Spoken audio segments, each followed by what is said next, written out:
yagambye nti kyatwala bbanga ki Adamu okuva lwe yatondebwa okutuuka ku kwonoona. Era Sitaani ne Adamu ani yasooka ku nsi?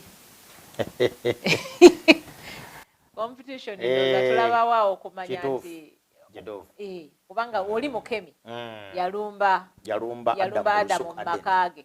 So kati abuuza naye kati kubombya ne yasooka okutuuka kyatwala bbanga ki Adamu okuva lwe yatondebwa okutuuka ku kwonoona. Ekituufu Bayibuli nsirifu ku kibuuzo kyabuuzizza. Bayibuli tetuwa kubala kwa myaka ng'ekibi tekinnabaawo.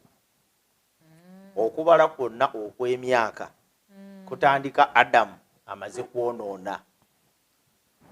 Olwo okubala kw'emyaka nekutandikibwa nti okuva Adamu lwe yafulumizibwa mu lusuku Adeni n'awangaala emyaka 9. Kakati okubala kw'emyaka kutandika ekibi kimaze kubaawo. N'okusalika musumba. N'okusalika ne gigenda nga gikendeera. Kubanga Adamu bwe yali ng'ali mu lusuku Adeni, he was bound to live forever. His existence, you could not calculate years. Nga bw'otasobola kubalira Katonda myaka kubanga tagenda kukoma. Ffe tubala emyaka kubanga tukoma. Nti olw'okuba omuntu kizibu nnyo okususa emyaka 12 kati ng'akyali mulamu. Ffe gye tuva tubala. Ffe gye tuva tubala ne tugamba nti Maureen alina bwegiti, Sebaggala alina bwegiti, Gundi alina bwegiti. Ffe tubala emyaka kubanga tukoma. Ffe tubala emyaka kubanga tetubeerera. Ffe tubala emyaka kubanga tulina definite period of time ey'okubeerawo. Naye kati Katonda alina indefinite period. Tosobola kuteekako lukomera ku myaka gye. Kati ne Adamu bwe yali mu lusuku Adeni tewaaliyo kubala myaka kubanga tewaaliyo kufa. Kati nga tewaliyo nsonga lwaki Adamu agamba nti nina emyaka 2 agenda kubala paka ddi. Kyengamba paka ddi anaakoma kuguliwa. So mu bufunze Adamu ebbanga lye yamala nga kibi tekinnabaawo tewaaliwo kubala myaka. Ate Bayibuli teyagituumu era tegyaliwo. There is no way you could not. Kati Adamu yamala emyaka 4. Egyo emyaka gibalwa ekibi kimaze kubaawo. So tewaaliwo kubala myaka. Era tewaliwo kiwandiiko kyonna kigamba nti yamala bwegiti kubanga era tekyetaagisa kubeerawo kiwandiiko. Kyetulina okumanya kiri kimu nti ebbanga Adamu yamala mu lusuku Adeni nga tanayonoona teribalika kubanga yali tafa, talina endi. Naye kati ffe balina endi, ffe tubala kubanga olumu tujja kufa. So kati ndooza n'obutawandiikibwa buno by then kyali si kikulu nnyo. Era ye kati nga bakiwandiikira ki? Katonda watandikira okugamba nti okubikkulira Musa atandika okuwandiika emyaka gy'abantu. Yes. Nti n'abeerawo emyaka bwegiti. Gundi n'abeera emyaka bwegiti. Okufa nkuyingidde kitegeeza kata otubala. Singa Adamu teyafa ku myaka 903 okuwandiika ku myaka gye tekyandikoze makulu. Singa nakati Adamu akyali mulamu. Kale okuwandiika ku age ye it makes no sense. Age ye ekola sense ng'ekoma. Kati olw'okuba ni mu lusuku Adeni tewaali kufa okuwandiika emyaka gy'omukyali tekikola makulu. So kati Bayibuli ekyo yakisirikira. N'ekirala Bayibuli osanga yandule kale etugamba nti oba myaka kawumbi oba yawangaalawo 4 oba yawangaalawo 2 oba 15. Maybe Bayibuli yandibadde kigamba. Naye Katonda bw'asalawo obutabikola kintu tokisima nnyo kubanga gy'okoma okukisima ate gy'okoma okubula. Somakawo mu kyamateeka 29 osomekaawo tulabe. Ekyamateeka agamba atya? Ekyamateeka 29 olunyiriri olwa 29 29 agamba atya?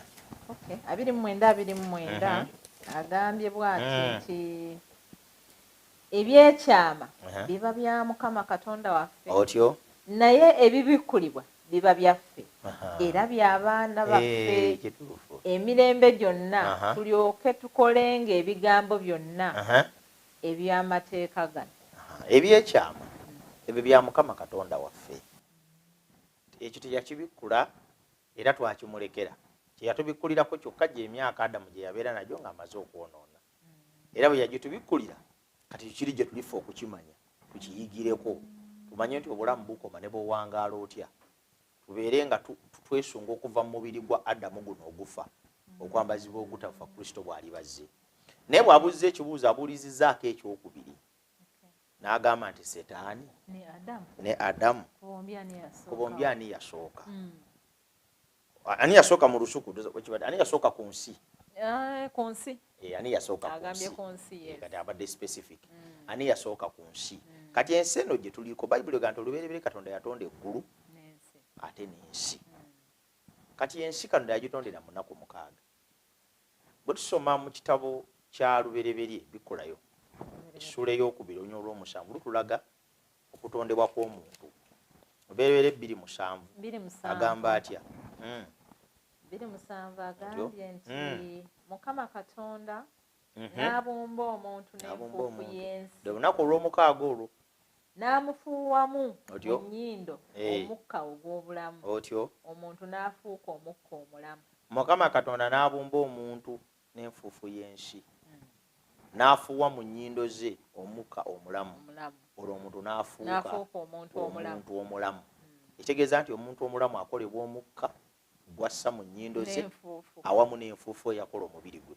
Kyova kya bulimba nnyo omuntu bw'abeera eyo ng'atugamba nti ate ogundi yafa ate omuzimu gwe gukomyewo.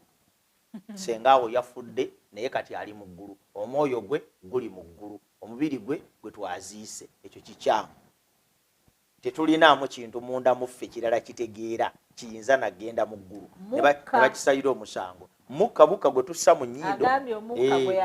Omukka gwe yafuuwa mu nnyindo olwo molini n'abo omulamu olwo Sebagala n'abo omulamu. Kitegeeza buli muntu omulamu atambula akolebwa ennyama nga yenfuufu n'omukka ogumu obulamu mu nnyindo ze. Era bw'aba afa ebyo ebyawukana. Olwekyo teri kifubutuka muffe ne kigenda. Eyo mpitiddeyo buyitizi okubaako ne kyennambika nti Adamu Katonda bw'amala okutonda omuntu mu 2:7 lubereberye abaako ne waamuteeka. Soma olunywa lw'15 awo mu ssuula y'emu eyo. Agamba atya? Mukama Katonda n'atwala omuntu n'amuteeka mu lusuku Adeni. Otyo alulimenga alukuumenga. Katonda bwe yamala okutonda omuntu n'amutwala mu lusuku Adeni ng'ayagala akola ebintu bibiri. Ekisooka alulime, ekyokubiri alukuume. Alulabirire kubanga bwali buvunaanyizibwa bwa Katonda okuwa omuntu okukola. Era abantu abali abalowooza nti tebagenda kukola naye Katonda abawe. Waliwo abantu beesanga balowooza nti Yesu niwona eyawa abantu abagenda mu makanisa Yesu abawe sente. Even wonder Katonda bwe yatonda Adamu newankubadde yalina byonna nga teyeetaaga nakukola kufuna kubanga yalina byonna byalya nga bimumala. Naye era still Katonda yamugamba nti genda okole. Ekitegeeza nti okulabirira okukola obuvunaanyizibwa kintu Katonda yakituteekamu nga n'ekibi tekinnabaawo. Kati kintu kya bulabe nga muntu aliyo okulowooza nti agenda kusula mu kkanisa Katonda amuweereyo sente. Sente Katonda tazigabira mu kkanisa.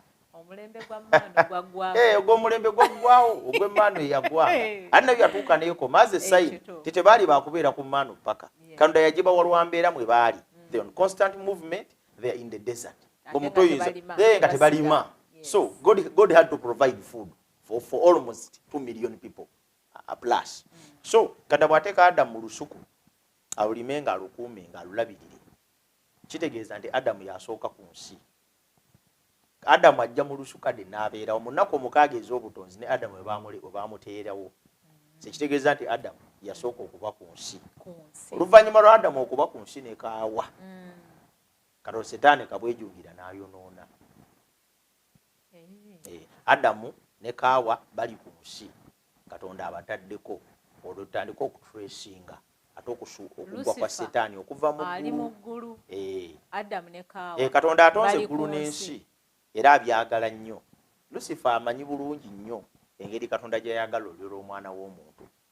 Amanyi bulungi nnyo engeri Katonda gye yayagalamu ebitonde bye yatonda. So olw'okumanya ekyo okusuulibwa kwe kumuleeta mu busungu bungi okulumba ekyo Katonda kye yatonda.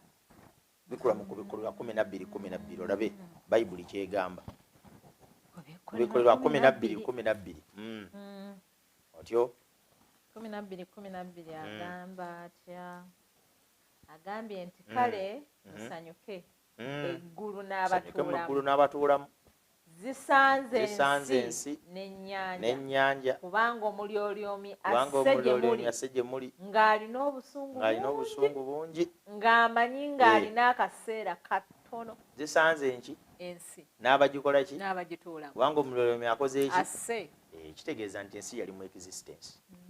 Sitaani agenda okusuulibwa okuva mu ggulu ng'ensi eri mu existence. Sigamba nti Katonda yagitonda nga amaze kusuulibwa naye agambye zisanze ensi kubanga omulyolyomi azze gye muli. Kakati Adamu ne Kaawa okumala ekiseera Katonda yabalabula ku Setaani ono era bandibadde bawuliriza Katonda naye tebaasobola ne bamussaamu ekitiibwa ne bawuliriza ne bassaamu ekitiibwa Setaani ne bawuliriza eddoboozi eddala ne bagwa. So mu bufunze Adamu ye yasooka ku nsi nga Setaani tannaba kujja kukema ekituufu ng'ali mu ggulu naye nga mutuukirivu naye okusuulibwa kwe asuulibwa nga Adamu ne Kaawa weebali era kyava abalumba ataataganye enteekateeka za Katonda okulaba nti yali amanyidde ddala obulungi because he was in heaven, the second command to God. Sitaani yali amanyi ebintu bingi n'okusinga bamalayika. Yalina omusana ogumala Katonda n'okusinga ebitonde ebirala byonna. Anti ensonga lwaki era yakuba ne campaign era bwe kiri nabagabwe mumpuliriza nze gwate obuyinza gye yabujja okubagamba nti muwulirize kubanga yali kumpi nnyo ne Katonda atuuka okugamba nti ntuula ne kabwejjongera wali kitegeeza nina bingi eby'omunda bye mmanyi mu mutamanyi. Bayibuli egambye nti yabikanga ku kitiibwa kya Katonda ne bagenda naye ekituufu kumpi kimu kyakusatu eky'abamalayika ne kimugoberera kubanga wanjawulo kubo teri n'omu yatondebwa teri wo bamalayika yatondebwa okufaanana Setaani. So mu bufunze okusuulibwa kwe ajja n'obusungu bungi. Twagala okutegeeza abatulaba nti Setaani azze n'obusungu bungi ku nsi era bwe yasuulibwa mukambwe nnyo eryolulula omwana w'omuntu. Setaani mulabe waffe is our enemy otyo era lwaki mu kusuulibwa yasuulibwa ku nsi kati Setaani teyasuulibwa ku nsi. Setaani bwe yasuulibwa ensi we yali ayagala okugenda. Setaani yamanya nti awantu wokka we nnyinza okukwata n'ennumya Katonda yensi okuli Adamu ne Kaawa. Omanyi bwe twabeeranga abato nga oyinza okufunamu obutakkanya ne mukulu wo nga tomusobola naye twagendanga ntuwanula ffene nga tannaba kwengera bulungi ne tumukuba ensiko banga ensiko n'ayengerera eyo kati n'omanya bwe yamutadde kati bwe yakunyigirizanga nga tetomusobola okiwulira ng'ogenda ng'okwekola ffene ng'omugjawo w'amanyi ng'omuteeka w'atamanyi period. Bwe yabanga ayengedde ng'olya ky'oliddeko era n'omuteeka w'atamanyi. Kati okukyusa obukyusa ffene n'omuteeka w'atamanyi bwe yagendanga okuziikula ensiko nga wakalu kati naye n'alumwako. Kati Setaani olutalo lwali lumaze okumuwangula ekituufu nga Katonda amukomezza takyayinza kuwangula lutalo wakati we na Katonda. Yensonga lwaki ne Yesu bwe yajja ku nsi Setaani yasabanga eki tonzita tonzikiriza wakinsindika mu mbizzi totutta ekiseera kyaffe tekinnatuuka gw'omwana wa Katonda otwagaza ki? Setaani akimanyi bulungi nnyo nti kyatasobola kukola kwe kupozinga olutalo ne Katonda olwalema. Kati ayagala kumulumya amukwate ewaluma ng'abasajja ebakuba abakazi kibooko omukazi n'amuvuma y'ekivumo eki naye nga kimumala amaanyi okitegedde newankubadde nga tamukubye naye n'amwetukulirako obusungu n'amukuba ekivumo ekiruma ate akimuvumira mu bantu. Kane Setaani kye yakola yanoonya kiki ekisinga okubeera eky'omuwendo mu maaso g'eggulu. Ekitonde kyali kisinga okubeera eky'omuwendo mu maaso ga Katonda kye yatonda. Weewuunyire bamalayika tebatondebwa mu kifaananyi kya Katonda. Ffeffekka abantu ffe bitonde feffeka abantu ffe bitonde ebyatondebwa mu kifaananyi kya Katonda ekitegeeza nti mu muwendo ebitonde byonna Katonda bye yali atonze teriyo kitonde kya muwendo okusinga muntu nkiddamu newankubadde bamalayika.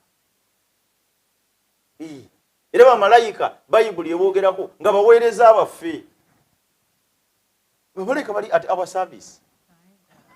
Bakeera ku makya kuwuliriza Katonda kyayogera bajje batuweereze. Beesunga bwesunzi Katonda abatume. Mugende ku musajja wange Ibulayimu mutegeeze bino. Molini mugende mugambe bino. Mugende mukole bino. On our behalf. They are just servants of God on our behalf. Interpretation ya angel is a message. Yes, Katonda abatu kati singa ffe tetuliwo n'omulimu gwabwe kumpi teguliwo. Kati mbufunze tuli ba muwendo okusinga ne bamalayika. So Sataani newankubadde nga yasula kimu kyakusatu eky'abamalayika ekyali tekiyinza kujja Katonda mu ggulu kujja kufa kuba abamalayika bagudde. Kimu kyakusatu eky'abamalayika Sataani yakikwakkula n'akisuula naye ekyo kyali tekijja Katonda ku ntebe ye. Nedda kubanga gwe omuntu omu simanyi muwendo gw'abamalayika valu gye beetaaga oba weetaaga gatanga kakadde okuweza omuwendo valu eri mu ggwe omu bw'ati. Kakati Adamu bwe yayonoona Setaani yali akutte mu munye ya liiso lya Katonda. Awo yali akimanyidde ddala bwe nkulembera Adamu ne Kaawa ne boonoona nja kuba si kyakirimu nzekka ngaye munaabeera n'omwana w'omukulu oba owa headmaster ne muzza omusango nga naye mwali okitegedde ekyo awo embooko tekyali kakati headmaster decision ebejja kukaluba kubanga bwagamba ekkuba embooko 10 n'owaayi n'omukuba 10 kubanga naye abadde mubabbi bwagamba okusiba n'owa mukola ki amusibiramu kale bwe mujjanga naye kwali ekikulu namba bana mwine dalu naye kagabiriza mudde mu class kubanga owe mwali kati Sataani yakimanya ti bwenkema Adamu n'agwa ngenda kuba nziridde ekitonde kya Katonda eky'omuwendo nga nakyo kijeemye nga nze I have protection. Bw'anaasalawo nti azikiriza kibi kale katombulinde wanaazikiriza ne Adamu yeepangapanga era Adamu kasita yajeema kyanaga kati maze si kyayina nakyeŋŋamba kati naye kati ndowooza biri kye twagamba musoma nga Sitaani tasobola tusoma birowoozo teyategeera nti Katonda yamugera dda nti nekyajja kukikola. Sitaani teyamanya nakumanya nti kye yali akola ebyo Katonda bye yasuubira edda. Saddaaka ya Yesu Kristo yali yategekebwa nga n'ensi tezinnabaawo. Adamu olwamala okugwa bapapa Katonda n'akola unveiling. Omanyi kye bayita okugyawo olutimbe? Sho n'etandika. Adamu olwona bapapa Katonda n'akwata endiga n'agisala maaso gaabwe n'abikkula pulaani eyaggwedda ey'okulokola omwana w'omuntu. So kati mbufunze tugamba nti Setaani yafuuka mulabe waffe era bwe yatuke mu kugwa yalowooza awangudde n'ekituufu kiri twali ba muwendo mungi nga Katonda tayinza kutuleka waakiri okufa naye nga talese Molini na Sebagala kuzikirira mpozi nga be basazeewo. Katonda kyava yakkiriza afe ku lwange n'olwabo abatulaba asobole otuggulirawo oluggi olw'obutazikirira mirembe na miki na mirembe. Lwekyo ekibi kigenda kutuzikiriza nga ffe tusazeewo ne bwe tusalawo okukkiriza enteekateeka gye yabikola mu lusuku Adeni ey'endiga eyasaddaakibwa nga ye Kristo Yesu tewali agenda kubuula naye ffenna tuba kufuna obulamu obutaggwaawo.